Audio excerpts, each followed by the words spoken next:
매주 일요일 낮 12시가 되면 어김없이 흘러나오는 신나는 음악과 구수한 목소리.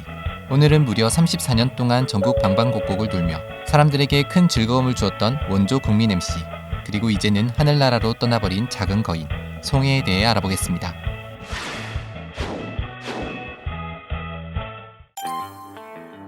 (1927년 4월 27일) 황해도 재령군에서 태어난 송혜. 사실 송혜의 본명은 송복희인데 그래서 어린 시절엔 여자 이름 같다고 친구들에게 놀림도 많이 받았다고 합니다.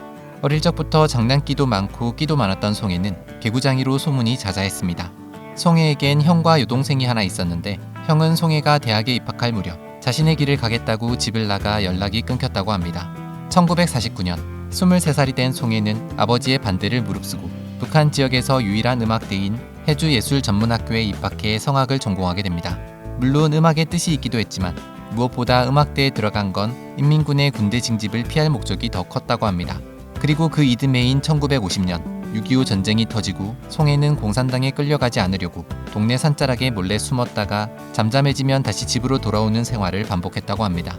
그러다 1951년 1월 이번에도 여느 날처럼 잠시 피난을 가기 위해 집을 나서게 됐는데 이것이 가족과의 마지막이 되어버렸습니다.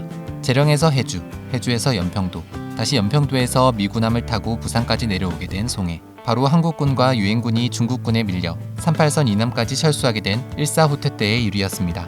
얘야, 이번에는 조심해라 는 어머니의 말에 걱정 마세요라며 어머니가 준 가래떡을 먹은 것이 고향집에서의 마지막 식사였다는 송혜. 그렇게 송혜는 홀로 남한으로 배를 타고 내려오며 망망대해를 헤매며 자신의 이름을 송복희에서 바다 해자를 쓴 송혜로 이름을 새로 짓게 됩니다.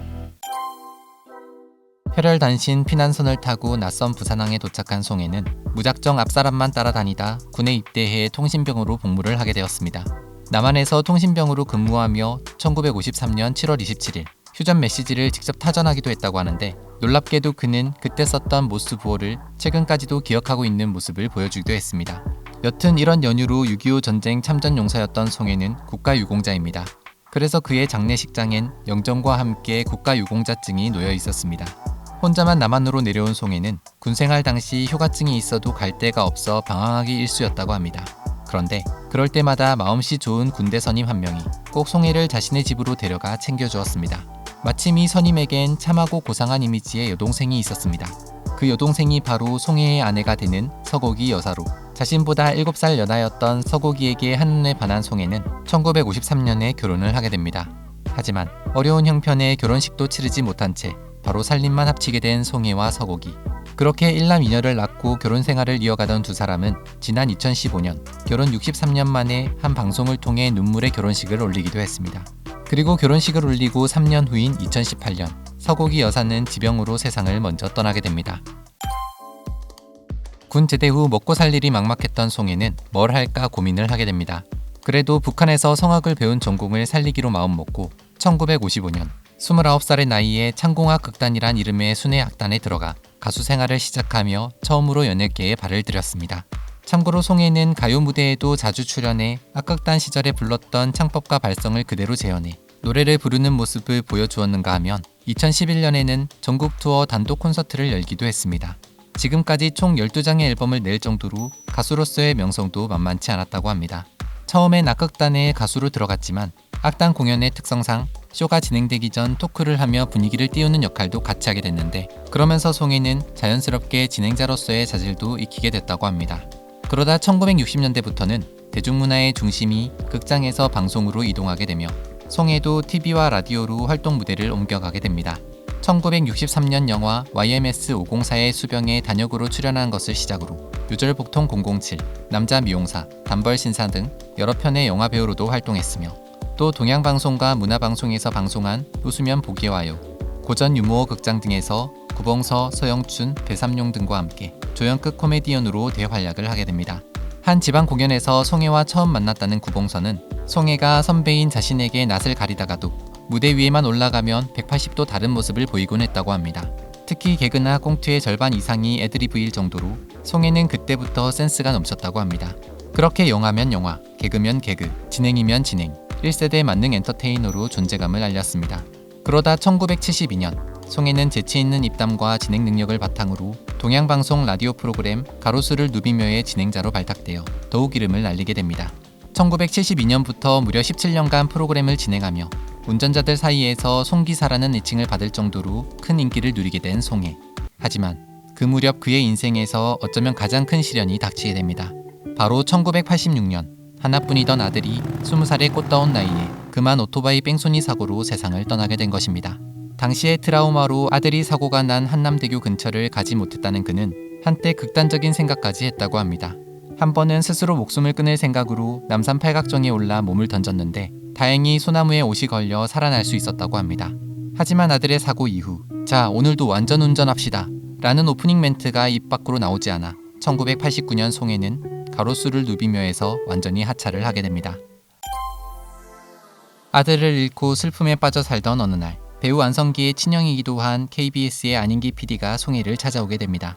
평소 송혜의 진행 능력을 눈여겨보고 있던 안인기 PD는 전국으로 바람이나 쐬러 다니자며 송혜를 설득했고 송혜는 오랜 고민 끝에 결국 1988년 5월 전국 노래자랑의 진행자로 방송에 복귀를 하게 됩니다.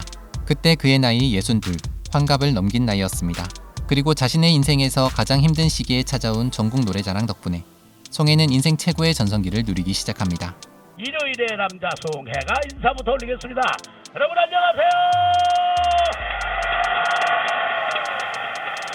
다시 한번 안녕하세요. 서민적이고 푸근한 이미지와 재치 있는 입담, 매끄러운 진행 능력을 바탕으로 송혜는 전국 노래자랑의 명 MC로 자리를 잡게 됩니다.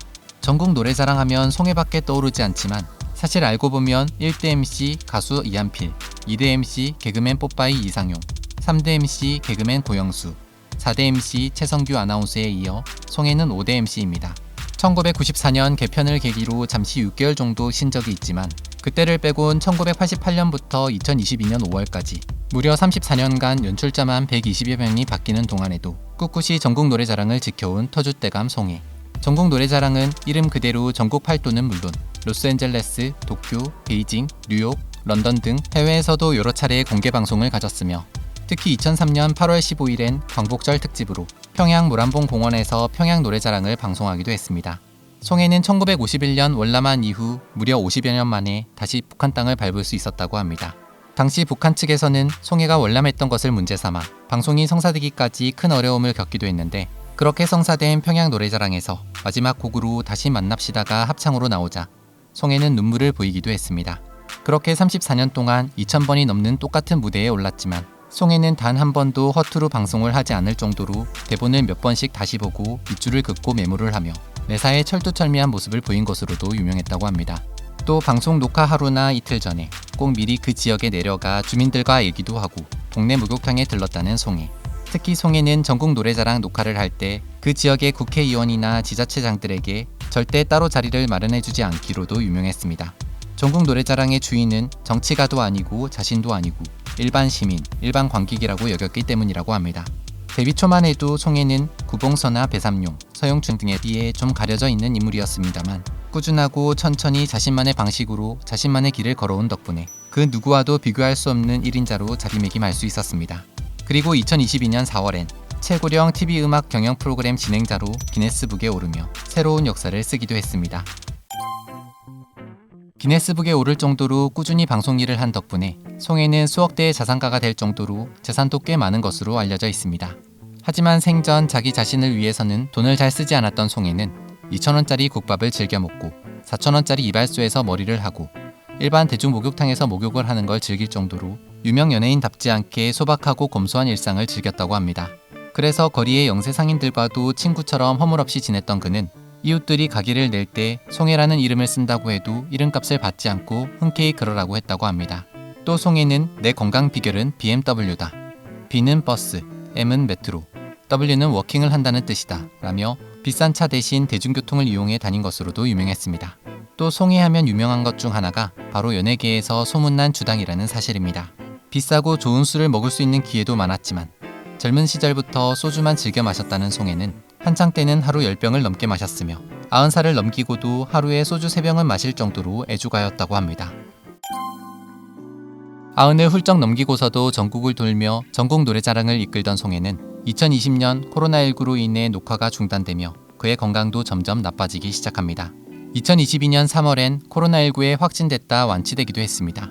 결국 2022년 5월 송혜는 제작진에게 더 이상 진행이 힘들다며 하차 의사를 밝히게 됩니다. 그리고 2022년 6월 8일 자택에서 쓰러진 채 발견된 송혜는 향년 96세를 일기로 세상을 떠나게 됩니다. 꼭 한번 자신의 고향인 황해도 재령군에서 전국 노래자랑을 하고 싶다던 마지막 소원을 끝내 이루지 못한 채 말입니다. 송혜는 사후 금감 문화훈장을 받게 되었습니다. 이는 문학의 훈장 중 가장 높은 등급으로 방송예술인으로서는 윤여정 이후 두 번째, 희극인으로서는 최초의 수훈 사례라고 합니다. 언젠가 한 인터뷰에서 사람들이 국민 MC 송혜라는 이름을 어떻게 기억해 주었으면 하나요? 라는 질문에 힘들어도 늘 꿈을 위해 살아온 사람, 바다처럼 많은 이야기를 품었던 사람으로 송혜를 떠올려 주었으면 합니다. 라고 답했다는 송혜. 전국 방방곡곡을 돌며 우리네 이웃들의 이야기를 전하고 우리와 함께 웃고 눈물 흘릴 줄 알았던 원조 국민 MC. 이젠 일요일 낮 12시 다시는 그의 얼굴을 볼 수 없지만 신나게 전국 노래자랑을 외치던 그 모습은 오래도록 기억될 것입니다. 그동안 감사했습니다. 이상 국민 MC 송혜에 대해 알아봤습니다.